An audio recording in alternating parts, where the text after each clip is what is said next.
Yeah. Hello, fans. And yes, welcome back to the record-breaking, trend-setting, innovating, and revolutionary podcast known worldwide as the Yin and The Yang.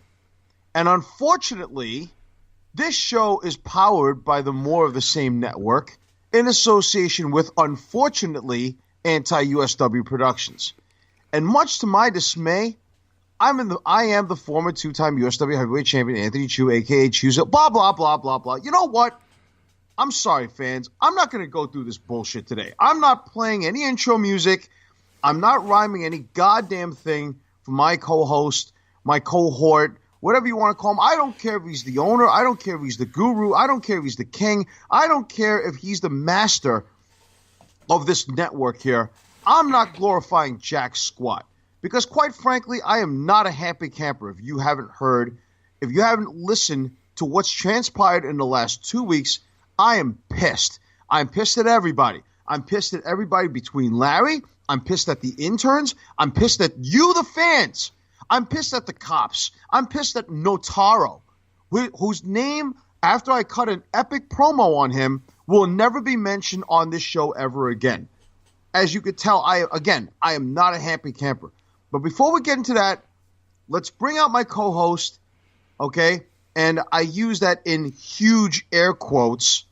All right, you ready, fans? Here's his intro song. I'm sure you're all waiting for this for weeks, right? Yeah, all of Mormon's militants. Here we go. Here's his intro song. I love you, but you see, that doesn't mean that I like you. So that's his intro song for the week. I am not happy that I'm going to introduce him here. Larry Mormon, blah, blah, blah. All right? There you go. Fuck. You smell that? You smell that? I smell your bullshit. Yes. That is the smell of fresh air back in the lungs of this, what was once a dying podcast for the last 2 weeks, has now been rocket strapped to go straight to the heavens, because I, your man of the hour, the man with the power, the man too sweet to be sour, Larry Mormon, the head of the More of the Same network, and the man who brings Jeremiah, mute his mic. And what? Wait, what? Jeremiah, excuse me, Jeremiah, I just said mute his mic. Are you stupid? I said mute the man's mic. Why is he not listening to me? Winston, mute his mic. What the hell are you two doing? Fuck. I'm just gonna let you roll. Shit. I'm just gonna let you roll. You see, for 2 weeks. No, you, my friend. Why are you so mad? Why are you so angry? You know why I'm angry? Okay, let's start off from the very beginning and let's sort this out. First of all, I just want to say this. I now have the mute button. I have remapped the mute button where it is now at my console at my fingertip. So this is sickening. And this only is watch I can do. Ready? I'm going to mute Mr. Chu's microphone now. Look at that. Look at that. That's how I control. I will unmute him now as well. So let me unmute him there. Okay. Hey, is this thing on? What the hell are you doing to me over there? Stop that. I'm making some bullying changes. You're bullying me on the podcast. And I'm muting his microphone again. Okay. No. So his microphone is muted just for a few seconds, and then I will let him talk. But I will say this, with him quiet, his solo show is probably one of the best shows on the More of the Same network that this company has seen in a very long time. Not since myself did my own solo shows. Has a man done so well with so little? Let me unmute his mic. Let me unmute it there. Okay. So he's unmuted. I just wanted to give that praise out before you got upset. You really think I need your praise right now after the stunt that you've pulled? And let's clarify this for the fans, okay? I am mad at practically everybody. I'm in an FTW world right now, madder than Taz, all right? And the first person I'm going to cut an epic burial on is you. You being the guy who brought me in here, telling me that you wanted to add another show, I With give a you lucrative content. I give you a regiment. Excuse me, I'm talking. Will you just don't even mute me? Do not even mute. I swear to God, I will go over to Studio A and I will slap the ever-loving shit out of Jeremiah. And I'm going to get it to you in a second, you prick. Now, the fans may not know this, but I am really upset at you. I am hurt. I am even surprised that we are breathing the same podcasting air because, ever since we were kids, all right, you've always had ways to try to finagle your way out of shit. You've always had ways to try to scheme me, con me, make fun of me, ridicule me, mock me, all right, harass me, bully me. You, President Hippo, right?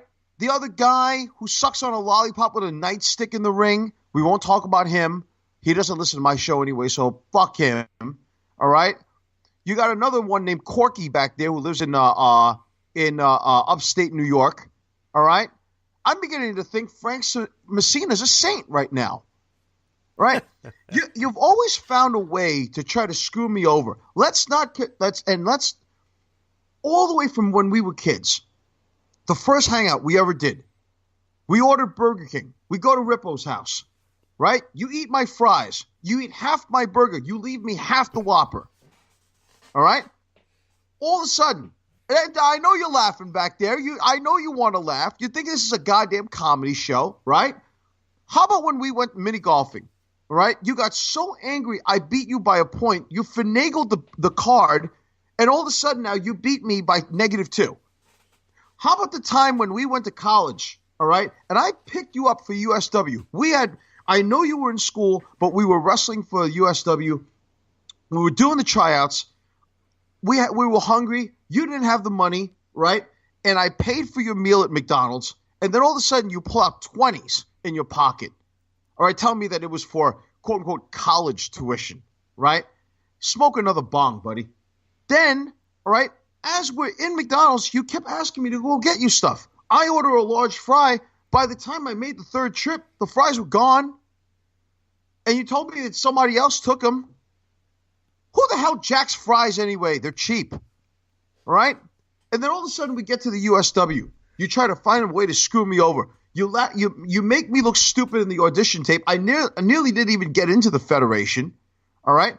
All those road stories and all the expenses that I paid for you throughout the years. Now you have a network. You're making money off my expense, off the other people's expense. You dodge questions, all right? I mean, it's like you don't want to answer. I call you out, you change the subject, and all of a sudden, the one thing, the pinnacle of what I'm trying to get at here is that for so long, you never had faith in me. You, knowing me for over 20-something years, look, yes, granted, you have the gift of gab. But the truth is, I can hold my own. I'm not as good as you, but I can hold my own. And I proved it in that solo show. That solo show, all right, I proved my point that I can carry a show without you.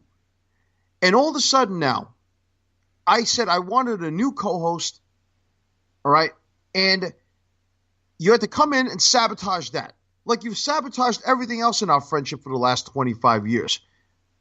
What are you going to say about that? You bought out a company to prove you bought out a company with $1 million to prove a point to make me look stupid. No, not to make you look stupid. The offer was there. The opportunity. I jump on opportunity. And quite frankly, I don't want any of my shows, any of our shows, to go to a rival network. It's not like going from NBC to Fox.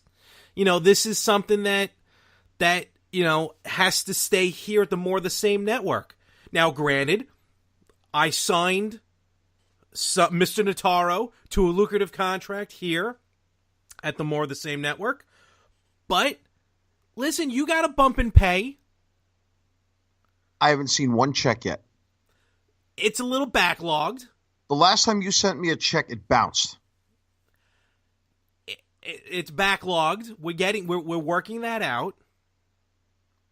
But I was very look. Do you want me to say it? Do you want me to say it? What do you want to say? Do you want me to say that I'm, you know, when I entered my studio and I saw you and Glenn recording, I may have gotten a little jealous. You got jealous. Yes, because I saw all that revenue going away from More the Same Network, heading to Nataro Industries, and I did not want that to happen. You know, the revenue has to go where it goes. Plus, we're a team. We're a team. You know, all of a sudden, we're a team. We're Bill and Ted. We're Jake and Elwood. We're Jake. Ren and Stimpy. Me being Ren. You idiot. Pinky in the Brain? I liked Pinky in the Brain. Beavis and Butthead? I wasn't as much of a Beavis and Butthead fan. No, we have more of a Megatron Starscream relationship, is what we really have. All right? But, look, I want bygones to be bygones. What did I ever do to you? What did you ever do to me? You've given me 20-something years of pain, suffering, conning, all right, scheming, finagling, all right, flim-flamming, shystering. Are we going to be able to move on from this? Well, in a minute. Now, the next topic. I got these fucking interns. They're useless. I don't blame Jeremiah for this one. I blame Winston. I should have had Seagal snap your fucking arms. Because all I told you is that if Larry walks through, you stab him with the samurai sword. That's all. Maybe shoot him. Not in the head. I'm not shoot him in the chest. Shoot him in the knee. He ain't going to get up. No, you couldn't do that. You had to let him through. You couldn't just push the door. You couldn't knock him. Nothing. You're weak. You're useless. You're scum. You know what? You're lucky I'm not firing you. All right? Because your sister's kind of hot. I'm not going to lie to you. All right? I'm mad at the cops, okay, because they approved you have a restraining order against me from coming 100 feet from Mormon Manor? Well, look. First of all, it's not breaking and entering, Larry. If you had a door open for you, it's not like I pried through there. I didn't do Ace Ventura like he was trying to find Snowflake at the event. For Christ's sake. I was allowed in by the interns. Be that as it may, I still have Steven Seagal in my kitchen. No, Steven Seagal left. The other guy that you have in there is actually some guy from a local pizza place around you in Merrick. Wait, you telling me Steven Seagal is not a 5'2" short-haired blonde? Dude, Steven Seagal is like 6'2", 6'1". What the fuck, hobo? Is that Kenny? The hobo? Excuse me 1 second. Jeremiah, can you go upstairs for a minute and just see what he's up to? I may have given him the keys to my garage because I thought he needed to use one of the cars. Yeah, can you go check on that for me, please? Thank you. All right. Okay, I may have a bigger problem then, if that's not no Steven kidding. Seagal. Okay. You think? Ooh, all right. Why are you upset at the fans? Why am I Well, upset hold on. Before we get to that, the fuck? like, what do you have against the cops? No, I don't have anything against the cops. It's just that somehow, why do I have this feeling that you paid them off so that they can approve the restraining order from the county jail?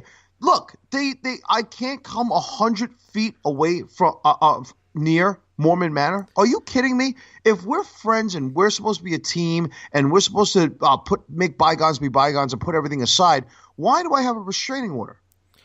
Again, you let a lot of people into my manor. That okay, but no, Kenny was a poor guy. I mean, I wanted to help a guy out. It was cold outside. Just wanted to help the man out. All right? He had nowhere to go. Steven Seagal's an A-list celebrity. What do you want?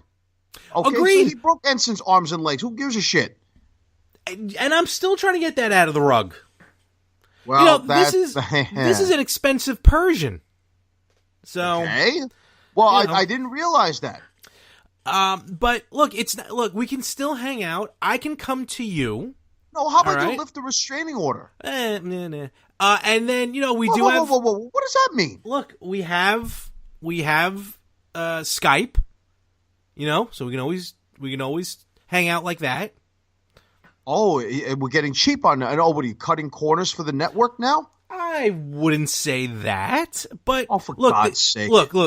The restraining order is just so I can get the manor back in order, and I just have to work some things out first, especially trying to get. I mean, this was a $27,000 rug.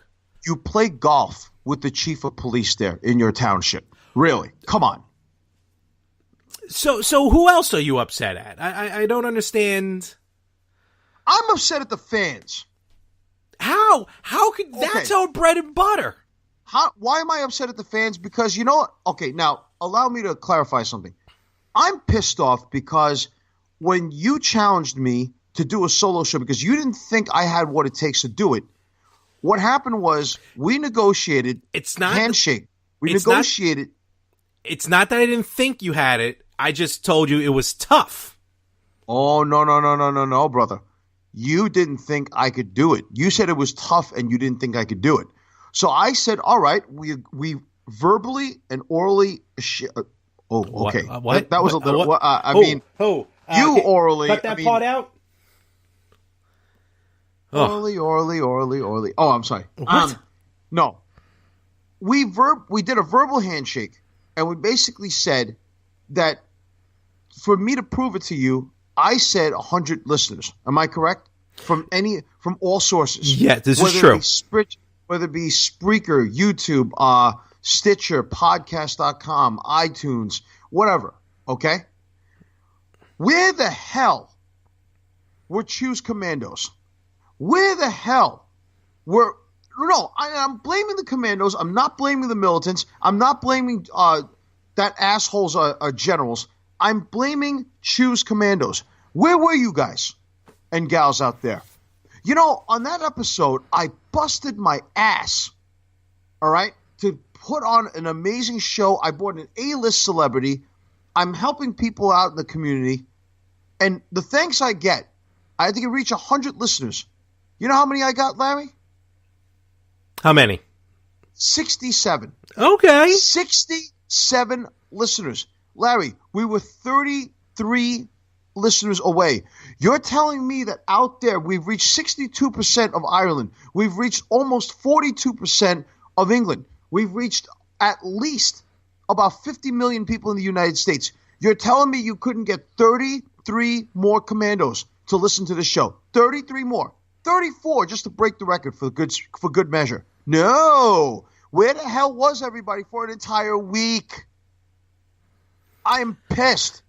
I am fucking pissed because for 34 episodes, I have busted my ass from day one to create a podcast for the people. And this is the thanks and the love and support I get. I give you guys knowledge on Facebook, and this is what I get. I encourage people to live a healthy lifestyle, and now you're bringing my blood pressure up, and this is the thanks I get. You're lucky, fans. I don't put each and every one of you on Chewed Out this week. I am pissed. I get it. But, look, it's a marathon. It's not a sprint. And the fact your shortcomings, your failure, will allow you to procure the future in which you need to elaborate. You see, the Great One, he has allowed us to be all, with all, in all, at all. And we are all one.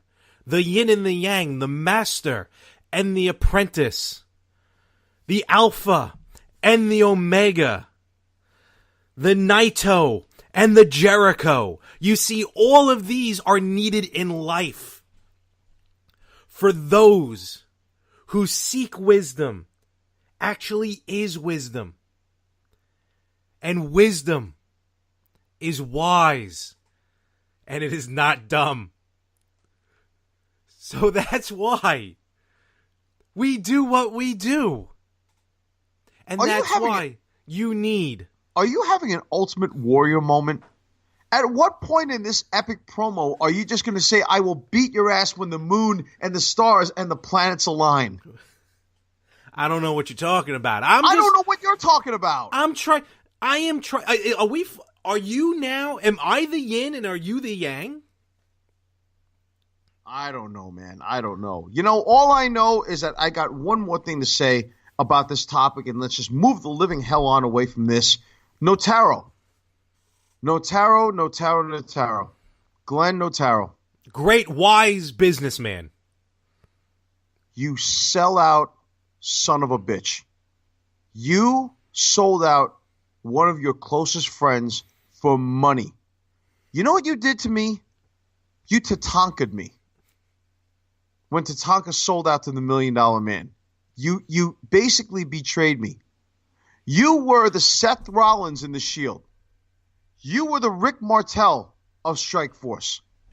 You are the fuck Shawn Michaels. You are the Hulk Hogan to the wrestling industry. How you sold out one of the closest friends you got, and you hurt me. Beyond belief. Beyond repair. Notaro, you are no longer welcomed in this podcast, in this network, because I am hurt. I don't even know how much respect I have for you anymore. I really don't. Because we had a beautiful thing going on. We were going to start the dawn of a new era. And then all of a sudden, money corrupts you in and out. And that's why I'm still upset at you, Larry. And you want to make bygones be bygones? How are you going to make this right? Okay, maybe I'll put a little bit more production into the show. Maybe I will hire a new group of interns, especially since we're one short. Well, he never counted anyway. He was sitting down eating all the mints. By the way, in case you're wondering, there's no chocolate ice cream left in your refrigerator, in case you wanted to know. Bastards! No, not bastards. It was Ensign's fault. So maybe it was a good thing Mr. Seagal did us a favor. I want us to be the team that we are. We are the anti-USW. We are the Yin and The Yang podcast. And we are the mothership of the More of the Same network. Wow. That's deep, man. That's deep. You know what? One of the greatest lessons that my Sifu has ever taught me, God rest him, is he said, sometimes the aftermath of an incident is actually even worse than the incident itself. And just let bygones be bygones. Absolutely. Am I right? Absolutely. So with that said, the last thing I can say about this entire deal is, yes, ladies and gentlemen, he is the podcasting, master blasting, flabbergasting, shock packing, rockin' robbin', show stopping, co-host, the More of the Same network's leader, guru, master, and the king. Stiff upper lip.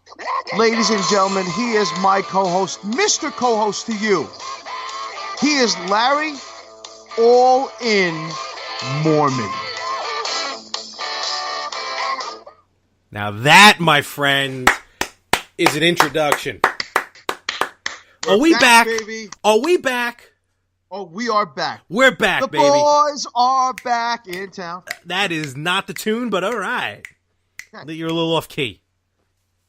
Well, allergies, you know. So, okay, so let's get on with it. Let's do it. Because this show, I think we went through half an hour of crazy shit. We just did. All right.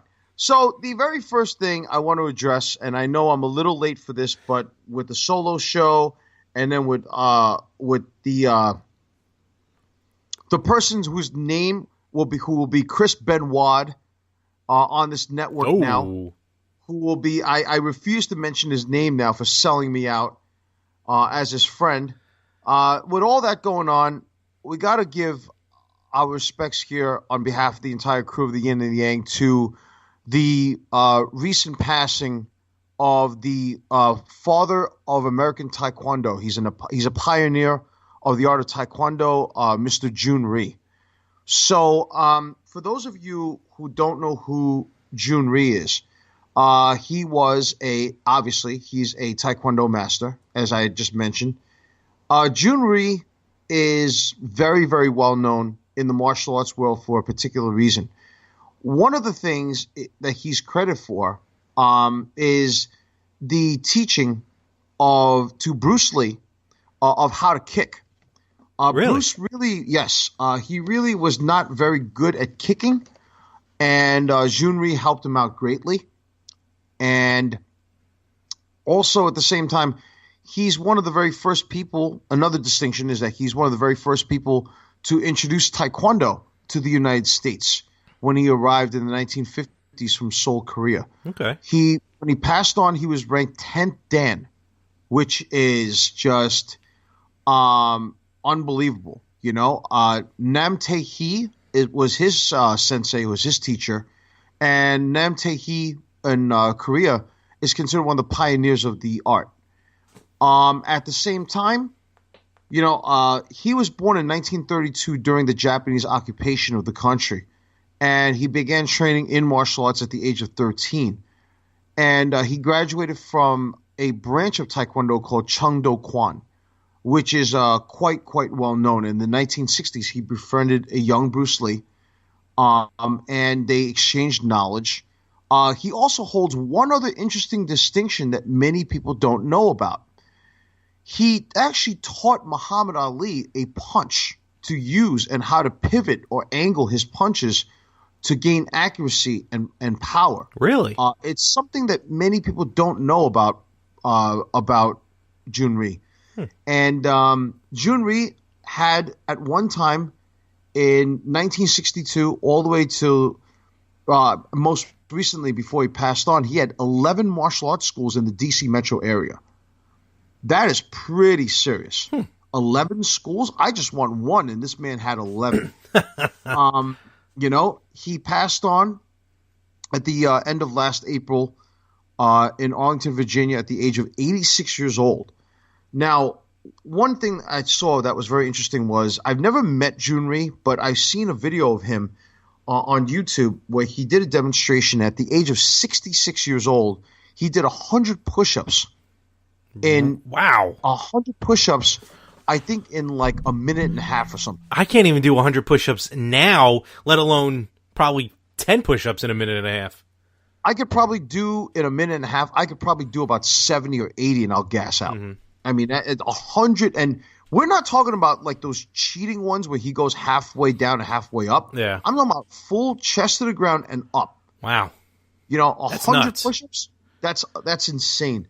So he was living proof of the longevity of the martial arts and of the martial artist.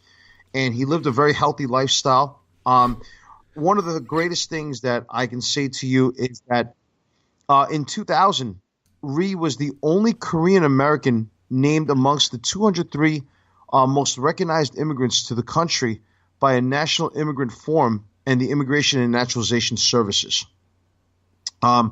He's contributed a lot from his home country, brought it over to the United States, and if it wasn't for him, people would not know of Taekwondo the way that we know of it now, being a popularized sport as well as an art.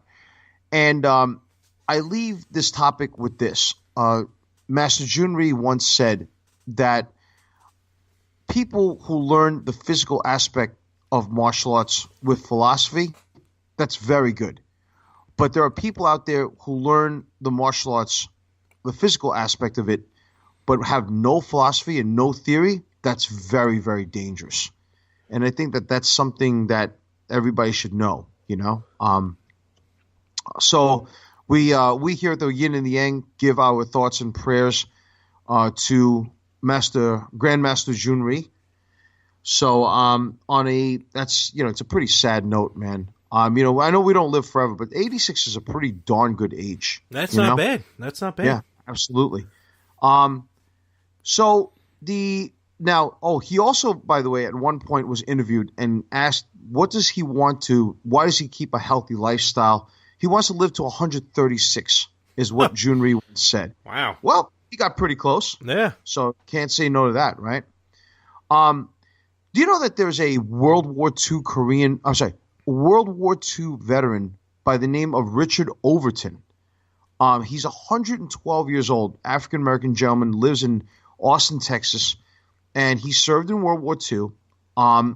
He has so many accolades, it's not even funny.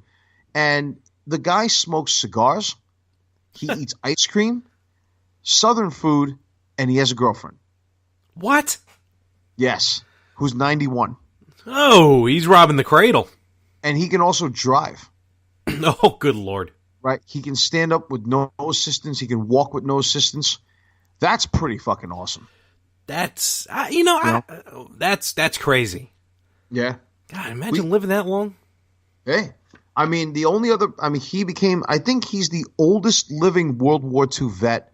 And at the same time, he also, I think he may be the oldest living person in the United States male-wise. Okay. So, hey, that's, God bless him. You know what I mean? So, speaking of, fighting and with a strong spirit, the MMA world has become really, really weird as of late. Look at it this way. UFC 226, the main event is going to be Cormier versus Stipe Miocic. Okay. So Daniel Cormier is going to fight Stipe Miocic for the heavyweight title. And that's going to be pretty awesome because they're both good. One's a striker, one's a grappler, Cormier being the grappler. And it's just it looks like a pretty good card. Now, the card that I'm looking forward to is the next one, UFC 225, which is June 9th. Mm-hmm. And I may, hopefully, either you make a trip out to Jersey because I still have a restraining order put on me that I can't go into the mansion. No, wait a minute. Is it that is the restraining order of 100 feet away from the manor itself, or is it 100 feet away from Studio A? I tried to get you 100 feet away from Long Island. But for now, it's the manor. But I may reconsider that. I may lift it. So, do you want me to quit right now? No, you want me to walk out? Just give me a couple of days. Just give me a couple of days. That's all. There's a lot of paperwork. It's not like I know the head of the police. You know what I mean? You play golf with the chief of police. Yeah, chief of police, head of my Baccarat club. You know what I mean? It's, it depends on who it is. So. Yeah, for heaven's sake. So, the pay-per-view I'm looking forward to is June 9th, which is UFC 225, and it's a stacked card. I'm talking about stacked like you wouldn't believe. If you want to go through some of the fights, or practically, if I can see this, all the fights, one of the headlining fights that I would like to see, even though it's not the headliner, is going to be CM Punk. Yes, this is going to be his second foray into the MMA world. And it's in Chicago. Okay? Oh, it is in Chicago. Yes, absolutely. So some of the undercard fights is Clay Guida versus Bobby Green, Joseph Benavidez versus Sergio Pettis, which is Showtime Anthony Pettis' brother. Oh. Rashad Evans fights Anthony Smith.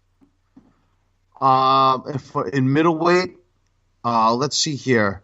Some of the other fighters that we know. Claudia Gahela versus Carla Esparza. Oh, Carla Esparza is so cute. Alistair Overeem versus Curtis Razor Blades. Ooh.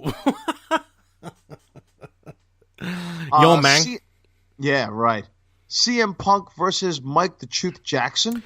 They both have an 0-1 record. Okay, well, at least Punk is going into this one against someone who's up against. I mean, the only fight that I'm interested in, and I want to see the whole card, but I have vested interest in the CM Punk fight. How different do you think this fight's going to be compared to his first fight? Well, if he's training the way that he says he should be between his jiu-jitsu and his Muay Thai, I think he's going to have a better showing. Now, I think that his strategy last time, whatever his coaching team did, was shit. And I hopefully that he would have revamped that and changed it up and come out with a much better showing. At least, hey, look, if you're going to – how could you lose the – I know this is not WWE, but then again, in WWE nowadays, you don't win in your hometown either anyway. So does it really matter? I mean, but with the way things are going. The first guy he fought. Yeah, Mickey Gall. Had a, like, wasn't he experienced? He was somewhat experienced, yes. So at least now he's going up. Several fights. Yeah, so at least now he's going up against someone who's 0-1. Same record. Yeah. Right. Exactly. I think that Punk should have a better showing if he trains right, if he makes weight, which I'm sure he will.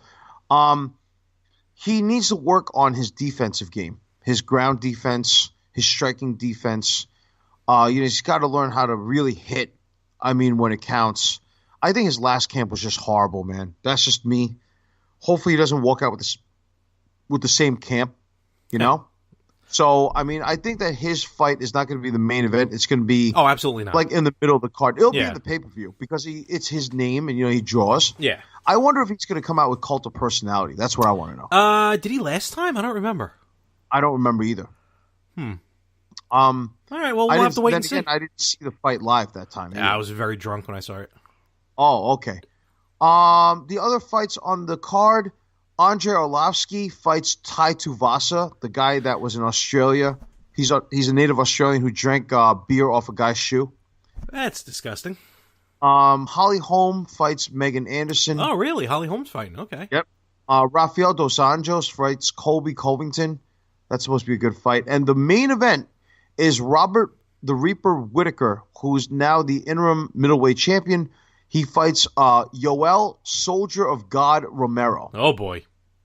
So that's going to be the main one. So we're going to see this is a stacked card. I mean, it has 1, 2, 3, 4, 5, 6, 7. Yeah, but a lot of that's probably the undercard that's going to be 9, 10, 11, 12, 13 fights. 13 fights. Yeah, that's pretty serious. You're only going to get like 5 of them on pay-per-view. Oh, agreed. Definitely. So, now going into MMA, and this is something that really has flipped me out in a great manner. Like, I couldn't even believe this myself.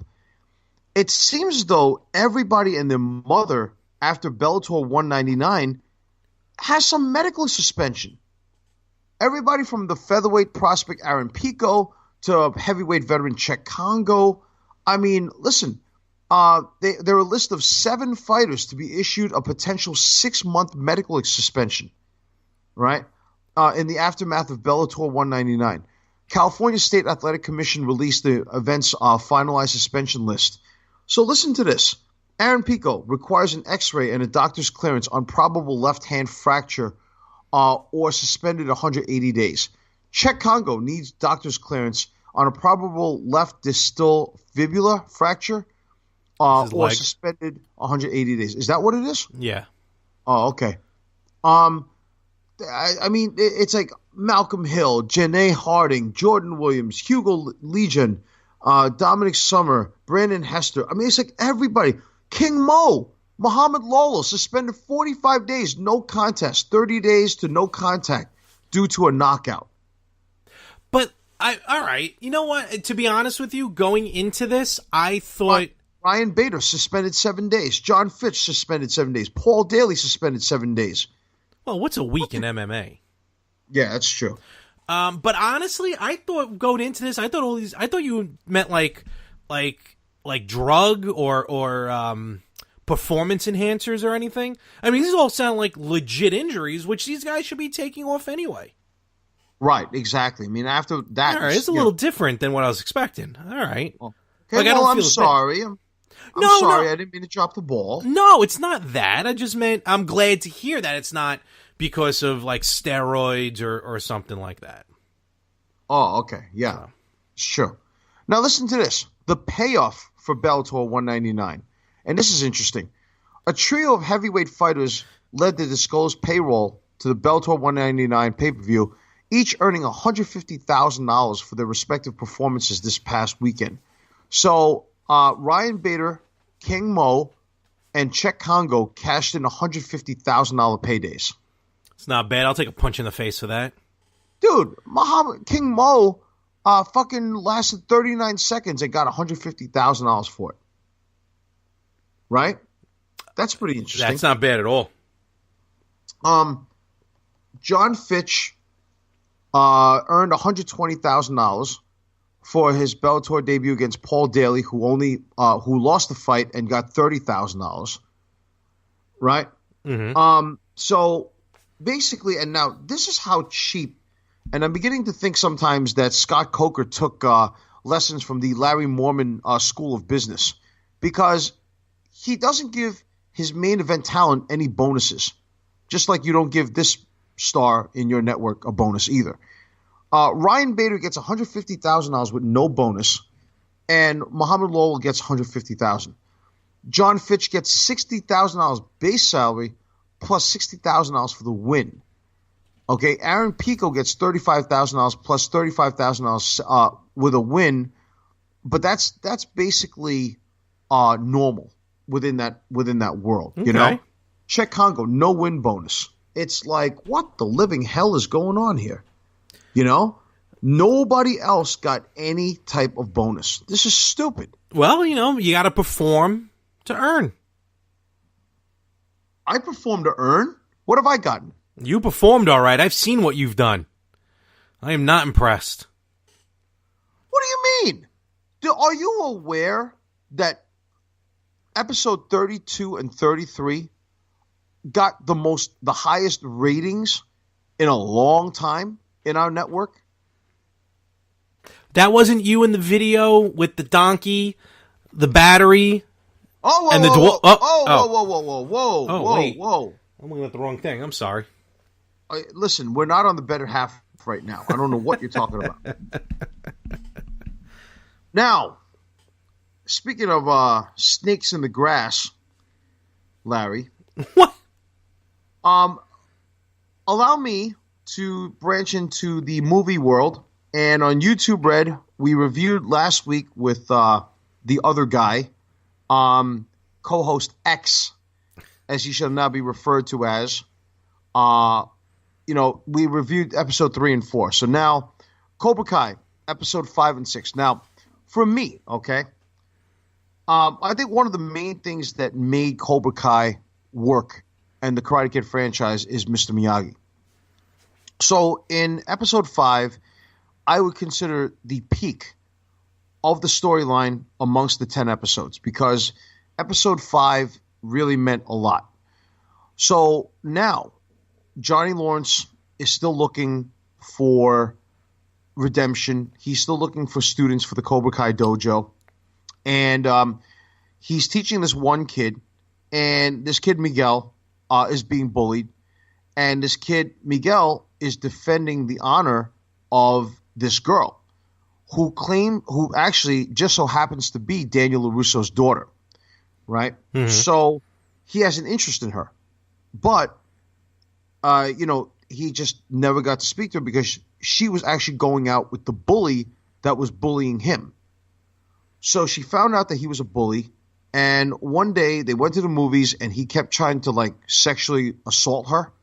So she pushed him, and she, by the way, did martial arts at one point as well. She did karate. So she pushed the guy away, and then the next day this guy spread rumors about her. About Daniel LaRusso's daughter, and she confronted him, and he basically said that she gives good head or whatever he was trying to imply, right, and made her look low. And this kid Miguel comes up to him and said, "Hey, listen, why don't you shut the hell up and stop being an asshole?" Okay. And this kid Miguel, learning Cobra Kai, and this is the best part. He goes, as he's pushing him, and he goes, "Look, I'm ready for your lame ass karate this time." And he goes, "It's not lame-ass karate." And then this bully comes to punch him, and he intercepts the punch, and he locks his arm up, and he goes, "It's Cobra Kai." And he goes, boom, and just Oh. knocks him like right in the face, and he takes out 4 guys. Okay, Really? takes out 4 guys in the lunchroom. Do you like when I do that? And you Really? more than like, I think you take out 4 lunches, Really? not 4 guys. Really? Okay, this is a little creepy now. I listened to the show last week. So What are he you took out 4 guys. Yeah. Okay. So he took him out, laid him out on the ground, and then all of a sudden the teacher stops the fight. Now he's like, people video this, and now it's gone viral. So now all of a sudden, all these kids are watching this fight in the lunchroom on their phones, and now they go to enroll in Cobra Kai. So that's how Johnny gets his business back. Gotcha. Now, on the other hand, Daniel LaRusso is basically at a point where he's lost. He's letting his anger take over him. So he goes to the one person that he only knows on how to talk to, which is Mr. Miyagi. So he visits Mr. Miyagi in his grave, and he says, "Look, I felt like I could figure out everything when I grew up, and you seem like you all had all the answers when I was a kid. But I wonder if you hit it well, just like me right now, because I'm clueless. I don't know what to do, and I've been thinking a lot about you lately, and I really wish you were here."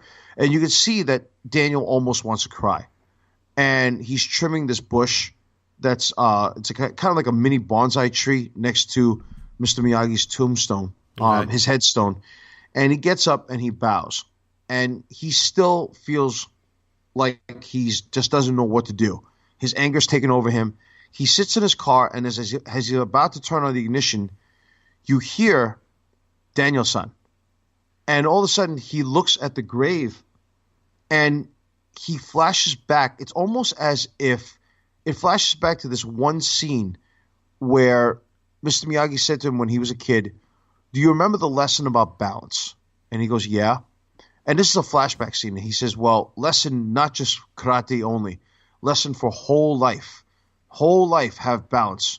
Everything be better, will be better." And he goes, "You understand?" And the way that it sounded is as if Miyagi was speaking to him somewhere, somehow at the cemetery. And now, and it's like when I heard Mr. Miyagi's voice as I was watching this for the first time, I started tearing up because I knew what was coming. I knew it was that scene about balance.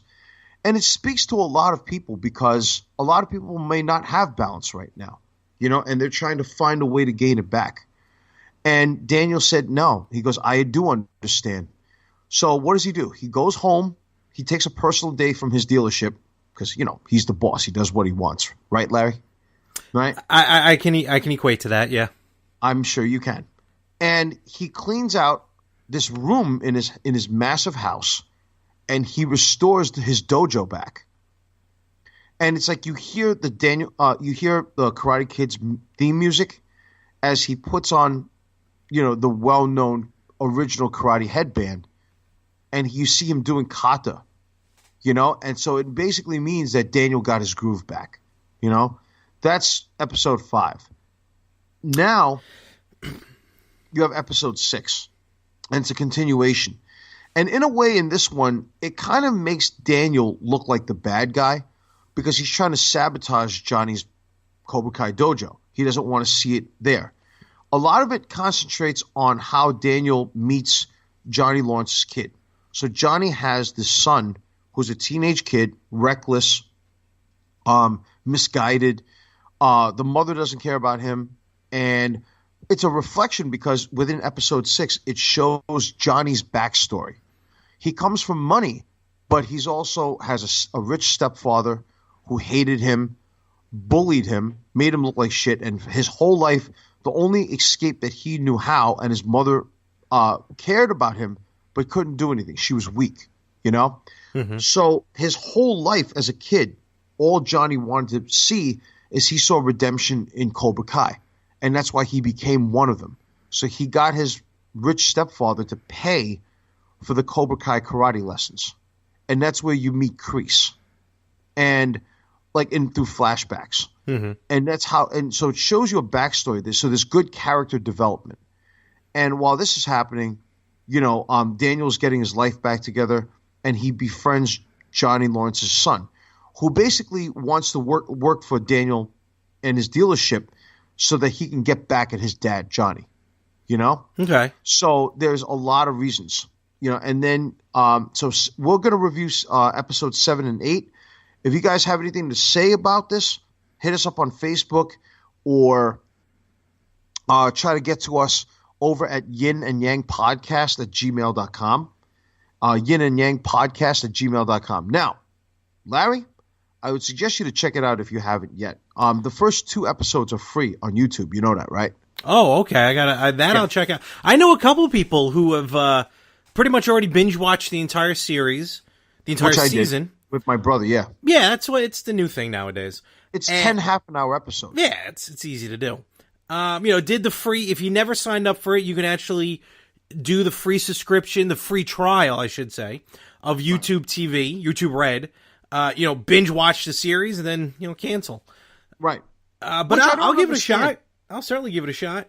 You should definitely check it out. What I don't understand is why didn't YouTube Red not release a weekly episodic show? Because then people could just do exactly what you just said. Binge watch it, and then just cancel it, and they lose out. I heard your discussion with a gentleman by the name last week of your co-host by the name of I believe his name was Glenn. I'm sorry. Nosebleed. It's the Nosebleed. It's the new thing. It's just Netflix started with it. I think Hulu may actually release original shows weekly, but it's the thing. They just throw them all up there because it's no one's gonna pay a monthly subscription to watch 4 episodes in a month, where they can get that month subscription. You watch all 10 episodes, 13 episodes, whatever a season is. You may cancel, but you'll come back. Because some people may not have joined them to begin with. It's kind of that instant gratification that we all need nowadays. Okay. It's funny. I was just going to say, talking about with binge watching, one of my favorite shows of all time returned last year to Netflix, Mystery Science Theater 3000. And all 14 episodes were available right off the bat. And they launched in July of 2017, all 14 episodes, and I was done watching them, and they're like hour-and-a-half long episodes, and I was done watching in, I don't know, like 2 weeks. But they had a Christmas episode, like an actual special edition Christmas episode, and they were very self-aware. They're like, hey, it's the Christmas episode, and King of Forrester is like, let's face facts. Everyone who binge watches nowadays, the odds that they're watching this even at Christmas time is like slim to none. Wow. So, it's just, it is what it is. It's like buying the entire series on DVD and watching them all in one shot. Oh, okay. That's a good way of that's a logical way of understanding it, because I didn't understand it before. That's why you need me on the show. Well, that's debatable. Okay. Now, fans, you want to basically redeem yourself? No problem. And I'm still upset, but I'm going to do this podcast for the loyal fans, the fans who tuned in, the fans who listened. You guys had one simple task. All you had to do was get me to 100 listens, and I would have been the happiest podcaster on the planet. But no! Apparently, everybody else had something to do for an entire week than to take an hour just to listen to my show. But no, right? An hour and 12 minutes is all I asked out of your life, right? But no. So for all my loyal listeners, I'm going to ask for a call to action. One more time. Larry, you know what this is? I have no idea. I need the help of the loyal fans, the loyal listeners, Cheers Commandos, Mormons, militants, and even some of whatever's generals. All right? We've Chris Benoit him. Anyway, so fans, I have a call to action. Now, every athlete, every martial artist, everybody who's active, who lives, just everybody, your bed is possibly one of the most important pieces in your household. You spend a third of your life, or you should spend a third of your life. Most of us spend not even that. Most of us spend probably like an eighth of their life on their bed. But your bed is a very important component. Now, yeah, all right. Oh, I'm sorry. Are you done? Usually doesn't take me this long. It doesn't matter whether you're done. Allow me, as I was rudely interrupted, ladies and gentlemen. So, here's the thing, right? I own currently a Tempur-Pedic bed. This thing is a piece of shit, all right? I've owned it for 6 or 7 years. I bought a Tempur-Pedic Cloud Supreme. The memory foam is horrible. And at one point, and I've tried different memory foam beds, and I like them. And at some point, they were only the Tempur-Pedic was the only game in town. Now, there's so many different companies, and I'm shopping for a new bed. And I've heard there are so many different types. I mean, there's a Lisa, a Bear, Nectar mattresses, which I've heard a lot about, Dream Cloud, Purple, Casper. There's so many different beds out there, and it seems though the way to go is you don't go to a bed store anymore. You don't go to a Sleepy's or a Mattress Firm.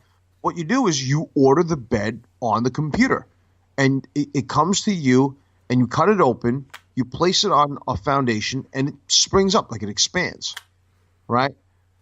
So I am asking the fans, and if you want to redeem yourselves, Commandos, for those of you who didn't listen and didn't contribute to the cause, here's how you do it. And for those who are loyal listeners, I am asking you guys and gals out there to help me out. Tell me, in your opinion, what is, to you, the best bed out there and why? And you can send your responses at yinandyangpodcast at gmail.com. Or, Larry, is there any other way that they can communicate their answers? They can go to our Facebook page, the Yin and The Yang podcast. There you go. You can write your answers there, because Lord knows not getting enough sleep is actually hurting every facet of my life. I mean, I train hard. I work hard. I'm in the grind. And, I'm not getting the proper sleep I need. So Commandos, militants, help me out here. Help a brother out, man. Now, speaking of, Larry, I think that this is something you haven't heard in a few weeks, and it's time to relive it. Oh, okay. I spit in the face of people who don't want to be cool. Now, while we're on the topic of beds, there is one particular company I'm certainly as hell not going to buy from. The company is called Performa Sleep.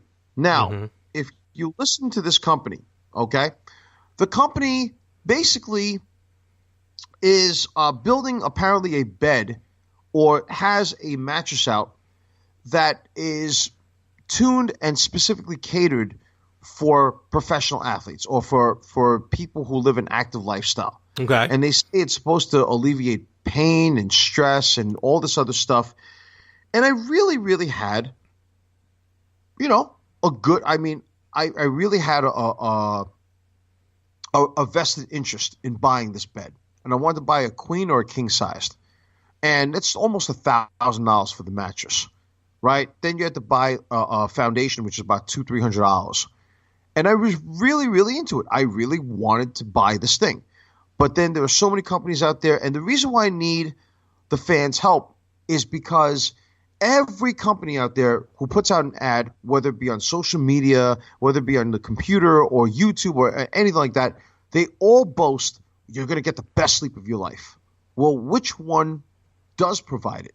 And I've heard the reviews, and Performa Sleep So I wanted to call their number, and I wanted to get a little perspective. I wanted to ask some questions, and I want to ask specific ones. Being given my background is, doing competitive martial arts and working out.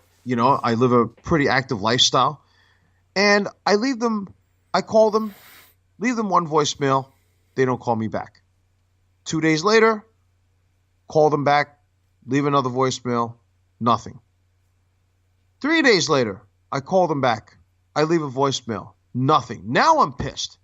Now I said, well, what the hell's going on? A whole week, okay? They said to me, finally, I got onto their page on Facebook, right? And I write to these people, and this is what they wrote to me. Okay, now, this is annoying as living hell. So I wrote that I said that I'm concerned that, I don't understand. This is not professional in any sense that you cannot even write me back. You cannot say a word to me, nothing at all, And I mean, like, this is complete bullshit is what it is. So I got upset, and they didn't even give me a professional response, which was like even more upsetting, actually, I should say. So, it's like I called them again, and I left them a voicemail, and pretty much I just cut a promo on them. I just basically ripped them apart, and I was just upset to the point where I just didn't want to speak to anybody. I had enough. Now, you run a multi-million-dollar company. You can't just respond to me one time. Nobody can call me. You can't give me a number where I can actually ask and speak to somebody, but yet you run a multi-million-dollar betting company? What's wrong with this picture? Poor customer service. Oh, yeah. Not only that, at least the pricks in Tempur-Pedic actually called me back and asked me what the hell's wrong with my mattress. That's nice. But no, they didn't do that over there. This is ridiculous. Completely ridiculous. So, you know what, fans? Do me a favor. Don't buy from them. I'm going to ask of a favor. Do not buy a Performer Sleep mattress. Don't send them your money, because if they can't even have the decency to speak to you, as a customer, why should you spend nearly $1,000 on their product? You know what? In fact, could you do me a solid there, fans? The number is 470-215-0446. Write to them and tell them, hey, listen, what kind of a asinine operation are you operating when you can't even get customer service on the line? Then you shouldn't even have a business. That's like saying, let's do a podcast, but we don't have microphones to speak to. Yeah, that'd be a little tough to do. That'd be a little tough to pull off. Exactly. And it would be kind of tough to buy a bed without understanding and being asked and getting answers to technical questions. So, you know what? The only way I can finagle this, and the only way that I can actually appeal to the masses, is to simply do this. What do you got? It's in the form of a question, Larry. I wonder what question that is. The question is quite simple. Performer Sleep mattress? Performer Sleep? Do you know what happens when you jerk my time around? When you waste valuable time? You lost a customer that could have nearly bought a $1,200 or $1,300 set? You couldn't even throw 2 free pillows, for God's sake. Nectar did, if I was to buy from them. And they're appealing. I actually did speak to a Nectar representative. But Performer Sleep, since I couldn't get to you, you didn't want to get back to me, you get a question. And the question is, do you know what happens when you waste my time? Huh? Performer Sleep? It's been a while. I can't wait. You've just been chewed out. Oh! I missed that. Fucking bullshit, man. I missed that. That was good. Well, and now for our new sponsor of the show, Performer Sleep, where you can rest easy. Oh man. Oh man. Lord have mercy. Now, even though I really don't feel like doing it this week, I will, just because it's I don't want to sound like a hypocrite. It is a podcast for the people, even though I'm still upset. Here's the deal. All right. I'm going to answer. So let's do some Q&A, Larry, and then let's send this baby home. All right. Are you up to Q&A? Not really, but I can't sound like a hypocrite, Larry. I got to do it for the people. All right. And I'm sure that the three following people are loyal listeners. So I'm going to assume that they're loyal listeners. I'm going to assume that they listen to episode 32 and 33 and 34 and beyond. So here's the deal. The first question comes from Adina. Adina, I think her name is Adina, Port Canaveral, Florida. And I think it's a she. It says, do you believe martial artists should do heavyweight training? Well, it depends. I mean, if you're doing an art like wushu, anything that's aerial, capoeira, anything where you have to jump, any aerial type moves, even taekwondo, should you really do heavy weights? Not really, because you need to fly. It's pretty aerial art. You know, you need to know how to do certain flips, let's say, or you have to do certain movesets. Now, if you're doing an art like judo, jiu-jitsu, I would suggest heavyweight training simply because you need to have a solid ground, a solid foundation. When you throw, we have defense.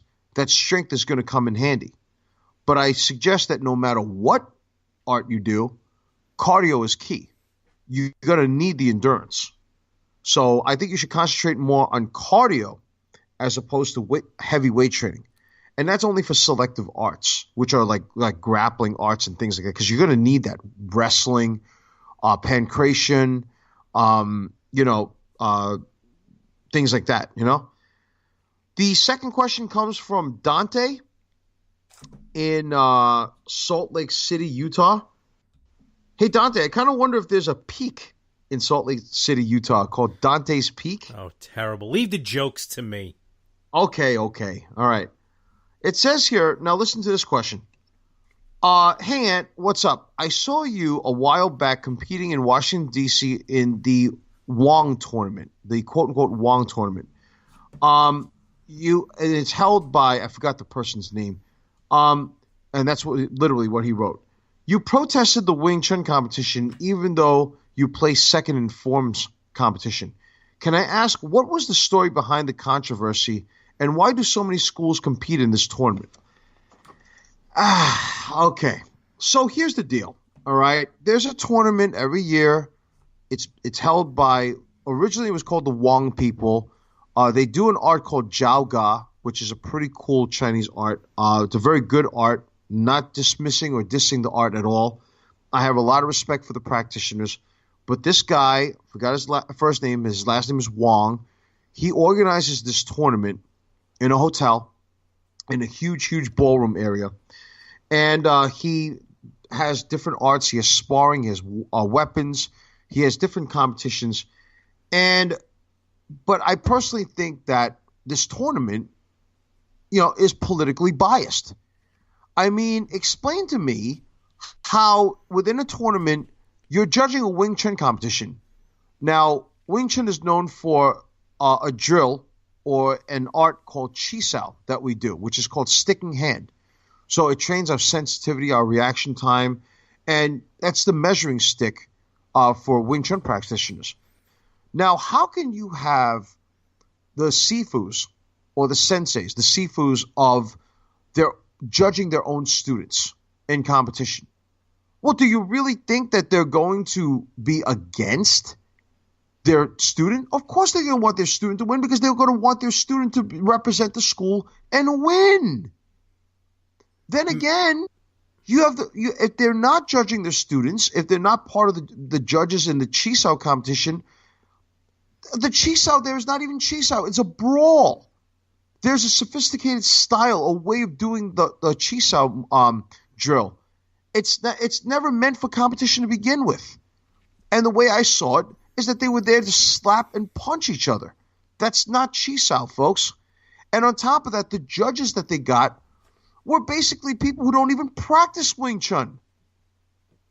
How the fuck are you supposed to get fair judgment when these people don't even practice the art? Oh, well, they're Southern stylists, like Southern praying mantis. Bullshit. No. Do you see Wing Chun guys judge Southern praying mantis styles in that tournament? No, you don't. But they can have the right to judge ours? They took away the weapons forms, and that was one of my specialties, is to do the weapons set. They took that away. And then in the forms competition, it's like, again, I got second place because two of the Sifus were basically judging their own people. What kind of bullshit is that? And then I went and I talked to Wong, I talked to the promoter, and I said, how the fuck can you let this happen? How can you let people, oh, well, it's courtesy and respect for the Sifu? And I said, no. I said, it's politically and biased. It's morally biased. It's wrong. I don't even endorse this tournament in the slightest. It's total bullshit. And then because of that tournament, there was a massive controversy when we went back to Wing Chun school in 2004 after the competition, because one of my Kung Fu brothers there, who I consider the John Kreese of martial arts, basically wants to contest that because his student had outpointed me by 1 point, that, all of a sudden now, fucking I should have my belt or my credentials taken away. Fuck you. Fuck you and the fucking 6 horses you rode in on, you fat piece of shit, for fucking saying that to me. And if you got the balls to come up to me, Artie, you know who the fuck you are. Why don't you come at me? And that's not even the beginning of it. And I'm ready anytime you want, anywhere you want. And we're going to talk later about that throughout the year, because I got a little bone to pick with this prick. But that's a different story. To be continued. Oh, it certainly will be continued. Thank you, Dante, for riling me up. As if you weren't already riled up from the beginning of the show. Exactly. Jeez, you're lucky I don't drink, Larry. I would have had a couple of Sweetwater IPAs in my system at this point. All right? Take a swig for the working man. Exactly. And I won't choke on it like somebody did a few episodes ago. We won't mention names. Lastly, Mikhail from is writing to us from Danvers, Massachusetts. Danvers. What is your opinion on Mark Delagrati, who runs Sid Ya Tong Muay Thai in Boston, Massachusetts? The guy's phenomenal. Mark Delagrati is an awesome teacher. He's produced fighters like Kenny Florian. I think Kenny Florian is his top guy. He trains in Sid Ya Tong when he was fighting. Dude, Mark Delagrati is a teacher's teacher. He's phenomenal. I wish I had the money back in those days to learn from him when I was living in Boston. I got nothing but good to say about Master Delagrati because he actually embraces the art. He actually has a lot of respect for it. And his teacher, Sit Ya Tong in Thailand, is a legend pretty much. So you can't knock that. His lineage is solid. His art and his teachings are solid. So you can't say no, man. Absolutely not. I got nothing but praise and respect for Mark Delagrati and Sit Ya Tong and Muay Thai. So anytime you guys are ever in Boston and you want to go check out the school, I certainly suggest you to do it for sure. You won't regret it. So now that I've done that, really, man, I think it's time to just take it home and just regroup. And it's kind of like what Craig's dad said in the movie Friday. You win some, you lose some, but you live to fight another day. I like that. That should be our motto. That should be the creed of the Yin and the Yang podcast. Yours is just Dewey, Cheatham, and Howe. Oh, that's my law firm, thank you. Okay, well, why don't they sponsor us? Win if you can, lose if you must, but always cheat. Yeah, thanks. That's very nice. Ah, God. All right. So what's going on in the other show? Now, I know the other shows don't plug my show. All right. But I'm going to do them a solid and plug their show. So what's going on in the other 60,000 shows on your network? Well, the Retro Gamers, for the next 3 weeks, actually, there will be various co-hosts on the Retro Gamers. Anthony's going to be jet-setting the world. I appreciate it. Thank you will very not much. be one of them. And the Why? world will know... No, whoa. I mean, well, why am I not a co-host? Okay. You know what? Let me mute him. I'm muting him. No. There we go. Okay. So, because he won't let me explain this. What I'm looking to do is introduce the world, introduce the Retro Gamers, which I guess while Chew is muted, I can say the A show, the Retro Gamers, to new voices. And there will be 3 special co-hosts or groupings thereof. And it's going to be interesting as Anthony Rippo tours the world for work and pleasure. And on the Better Half podcast, what do we talk about? I don't even remember. That one we record every other week. But we're just having a good time with the Better Half. Actually, the Better Half will be doing a guest spot on a podcast sometime in June. More details to follow. Let me unmute Mr. Chew here. There we go. All right. Hey! Is this thing on? Why was I muted? God damn it! Don't worry about it. So that's what's happening in the world of the More of the Same network. Well, yeah, that's really nice. Thank you for allowing me to give my feedback and my 2 cents on it. I'm gonna find a way to get Winston and Jeremiah to get that shit off of your hands. I'm telling you. Get what off my hands? The mute button. Oh no, it's permanently. I got it linked over here. This is good to go. Oh, yeah? You only wish you had this power. Oh, really? Okay, all right. Just when you least expect it, I'm going to find out a way to do it. Trust me. I get people when they least know it and when they least expect it. And remember, forgiveness is divine, but never pay full price for late pizza. Oh, for Christ's sake. All right. Is there anything else we're going to plug here? Oh, yes, that's right. Are we going to plug just when they thought we were out, they pull us back in tour? Well, it's been a couple of weeks. We might as well. Okay. Well, Larry, thank you for punking out on June 9th at the Legends of the Ring. I'm not punking out. I unfortunately double booked, and I couldn't. I couldn't make it. You'd rather spend your time at a drunken fest, all right, full of God knows what, than to spend your day with legends of wrestling and to meet Brandy Rhodes. Trust me, I'm very upset I'm not meeting Brandy Rhodes. You have no idea. I just wanted to stare at this woman's legs and just, oh my God, she is so... That's weird. Right. Okay. Well, she has nice legs. I mean, what can I say? She has a great body. Okay. Look at that body. Look at that body. Stop. Now, anyhow. Well, I may be in Freehold. July 7th and possibly July 28th. What? 2 autograph signings at I Play America. July 7th will be Seth Rollins. Okay. And July 28th will be the artist known as Shinsuke. Are you serious? Nakamura. I will be there.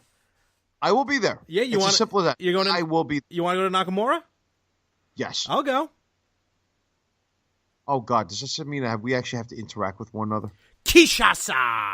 No, Kinshasa. I'm going to try to speak better Japanese than when I spoke to Sonny Chiba. Oh, please. As you struggled through that one. I struggled, but I'm going to work on my Japanese. You'll see. Now, as far as I'm concerned, okay, my next public appearance to the masses will be, of all places, I am invited to a massively high-profile wedding that will take place in the Rainbow Room 2 weeks from now, excuse me, I'm sorry, 3 weeks from now, at Rockefeller Center in New York City. My friend, I will style, profile, and hopefully at the end of the night, the ladies will know why I am the kiss-stealing, wheeling-dealing, not jet flying, but a son of a gun. And hopefully one particular lady that I have my eye on will understand why Space Mountain is the oldest ride in the park. You dog. Never die. All right? And by the way, while I'm on this topic, Larry, as I shall say this to you, since dropping weight, since I started this whole campaign of working out back in 2016 in January, I dropped about 60 pounds now, right? Okay. About 60, 61 pounds. Very good. Bro, I have not bought a suit, a shirt, nothing for a couple of years. Every time I wore a shirt and tie, it always I always got away with just tucking the shirts in or having my mom's a professional seamstress, so she gets to do the adjustments on the pants and the shirt. It's gotten to the point where you can't adjust them anymore. That's good. So for me, it's like I'm being invited to a high-profile wedding. And by the way, the wedding, I think, I could be wrong about this, the guy's spending six figures on the cost of this wedding. So it's pretty high profile, and I had to look good. So I went and I searched high and low, and I bought a Pronto Uomo suit, 2 custom-made shirts, 2 ties, a pair of shoes that fit perfectly like Cinderella, slipping on her shoe. And you're not as good looking. No, that's debatable. And at the same time, I got the alterations done. I went to Men's Warehouse in Edison, New Jersey. Okay, and allow me to say this. When you go in there, the one person you need to see is a gentleman named Joe. And for those of you who want the address to this place, it's we're pulling it now. You monkeys in the back, pull up the thing for me. The address for Men's Warehouse, Edison, New Jersey, please. All right. So the address to this place is, for those of you who are around the area, 92 Parsonage Road, Parsonage Road, Edison, New Jersey, 08837. When you walk in there, ask for a guy named Joe. Joe's been in the business for nearly 50 years, possibly more, and he's old school. Some of these young kids, they don't know what they're doing, man. These old school guys, they're very hard to find, and they know class. And he gave me an exceptional value suit. I mean, it was just absolutely phenomenal. Cool, right? Cool. The suit cost me about $500. Between the shoes, it cost me about $145. All right, made by Johnson and Murphy, which is supposed to be an outstanding company. Yeah, they are. They are, exceptionally good. And the conclusion is simply this. If I didn't when I put on the entire suit, everything, I looked at myself in the mirror and I said, Chuzilla, the ultimate thriller. I said, all muscle, no filler. I said, God damn. Damn, you look good. Still something for the ladies. So this goes to all my freaks in the tri-state area. Big Papa Pump is your hookup. Holla if you hear me. So fans, I think that beyond that, I got June 9th, I'm thinking about going to UFC out in Westbury, New York. And Westbury? Larry and I, Westbury, New York, Where in Westbury? Not the Hooters. The Buffalo. Oh, I thought. Westbury. No, I thought it was like an actual. I didn't. 25. Yes, I'm okay. I thought like an actual event happening. Oh, our watering hole. I get it. For the UFC event. I'm just teasing you. I know exactly what you're talking about. See that? I ribbed you. Yeah, I'm sure. And at the same time, could there be a possibility we may film a live episode? Ooh, really? You never know what happens in the world of the yin and the yang. Maybe. I like the smell of that. Why are you grabbing Okay, I don't even want to know. I don't want to know what the hell's going on in Studio A right now. He's got cologne on right now. I mean, I don't know what you're talking about. All right. Well, fans, I think that I'm sorry. What was this? I'm sorry. I got a what was that, Jeremiah? The code? The code. What code? Oh. This piece of he just handed me a piece of paper, Larry. What does it say? Okay, let me just hold on a second. Let me just type something in. Okay. 72715. Whoa, wait a minute. What? Enter. What are you doing? What's this do? What's it? Wait a minute. Oh, wait a minute. Yes. Wait. Hold on. Let me get to my computer here. 72715. What are you trying to do? Do you know what that's the access code to? What are you trying to do?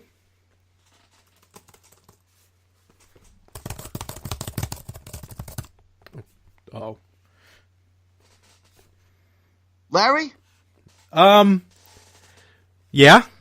That's the access code to the mute button. No, wait a minute. Yes. Hold on. No, but what? Mute him. That's it. There you go. So, fans, I just wanted to say on behalf of my co-host, after we sort all this shit out, hopefully we will come back stronger. I won't be as angry next week. My co-host here his face is as red as an apple right now because he can't talk. So, on behalf of my co-host fans, eat right, work out, all that other good shit. All right. And thank you for listening to episode 34 of the Yin and the Yang podcast. Thank you. Fuck you. Bye. Nothing's gonna ever keep